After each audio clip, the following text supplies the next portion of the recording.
Over 500 million people around the world practice yoga in some form, and millions more turn to spiritual teachers in search of clarity, healing, and deeper meaning. Among them, Sadhguru stands out, not just for his teachings, but also for the mysteries surrounding him. One such mystery that has stirred deep curiosity online is the copper anklet, or as many call it, the knee shackle, that he wears on his leg. What could possibly be so important about a simple metal band that Sadhguru once said if removed, he would die within 40 days? This isn't a superstition or aesthetic choice. It's rooted in ancient yogic science, energy mastery, and a life that's no longer confined by the ordinary. At first glance, the copper anklet looks unremarkable, just a circular band resting just below his knee. But this is no ordinary ornament. In yogic culture, copper is revered for its conductivity, not electrical but energetic. Copper has been used for thousands of years to stabilize pranic energy and manage the flow of life force within the body. It acts as a subtle energy insulator and conductor at once. For a yogi who is energetically intense or consecrated, managing that force is not just about comfort, it can be a matter of survival. Sadhguru has stated that this particular anklet was given to him after his experience on the Chamundi Hill in 1982, when his consciousness exploded beyond the limitations of the body. After his mystical experience on Chamundi Hill, Sadhguru's body no longer functioned like that of a normal human. He has described how, post-enlightenment, his energies were so uncontained that it was difficult to sleep, eat, or even remain in one place. His body had become porous, vulnerable to disruptions that most of us would never notice. The copper anklet, specifically consecrated, was gifted by a mystic to help regulate this energetic explosion. In his own words, that anklet is not just a piece of metal. It is like a dam that holds the flood of energy from breaking the banks. Without it, the system could destabilize, and if worn incorrectly or removed for too long, the consequences could be fatal. Sadhguru once made a startling statement: "If you see me without the anklet, know that I will not be here for more than 40 days. This is not a metaphor. In ancient yogic traditions, consecrated bodies, those that house intense energies, are delicately balanced ecosystems. Once certain seals or energetic locks are broken, the physical body can no longer sustain itself. The anklet functions as a stabilizer for his system, preventing an uncontrolled dissipation of pranic force. This aligns with a deeper principle in yogic science. If the energy body is disturbed beyond a certain point, death is not a tragic event, it becomes a conscious exit. But why the leg? Why not wear something on the wrist or neck? In yogic anatomy, the legs are deeply significant in grounding energy. Just as trees root into the earth to remain upright, advanced yogis anchor their energies to the earth through their lower chakras.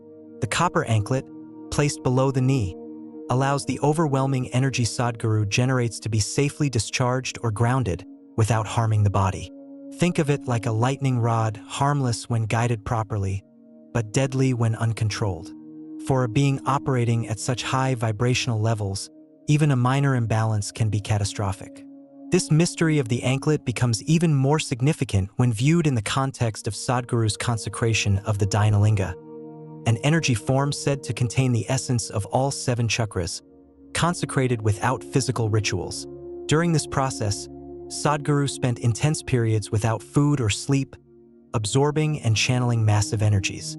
It was during this phase that his body became especially fragile, and the anklet became non-negotiable. To the untrained eye, it might seem like superstition or symbolism, but to those initiated into the yogic sciences, it's as vital as an oxygen mask for a deep-sea diver.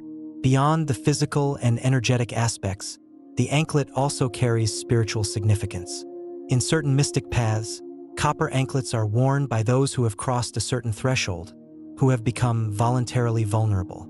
It signals to the world, and to existence itself, that this is not a person anymore, but a tool of the divine. Sadhguru has repeatedly said, "I have no personal agenda." The anklet is both a marker and a mechanism, an ancient symbol that what walks within this body is not bound by biological impulse, but by cosmic alignment. It's a silent statement.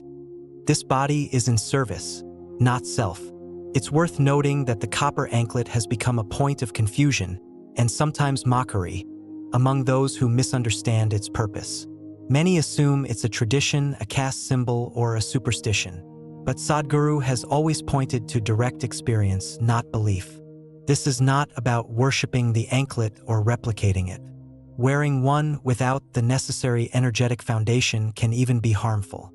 The real invitation here is not to mimic the guru's tools, but to awaken to the possibility that there is a dimension of life far beyond what meets the eye, where energy becomes more real than matter. In a time when spirituality is often reduced to trending mantras and apps, Sadhguru's anklet reminds us that true transformation isn't aesthetic, it's energetic. This small band of copper, humbly clinging to one leg, represents the delicate dance between infinite energy and fragile flesh. It's a mystery that invites reverence, not replication. If we can learn anything from it, it's this: when you operate from the level of energy, not just body or thought, life becomes a conscious process, not a chaotic one. And every step, even the ones beneath the knee, carry the weight of profound awareness. So the next time you see Sadhguru walking barefoot in Dhyanalinga or stepping onto the stage, look again. Not just at the turban, the robes, or the charisma, but at the quiet metal band circling his leg. It's more than a bracelet. It's a boundary between life and death, stillness and chaos. If the story stirred something in you, curiosity, reverence, or the yearning to know life more deeply, start your journey. Begin with inner engineering. Learn to handle your own energies before reaching for the mystical. Because the real shackle is not what's on your body, it's what's within your mind. And freedom is just one conscious step away.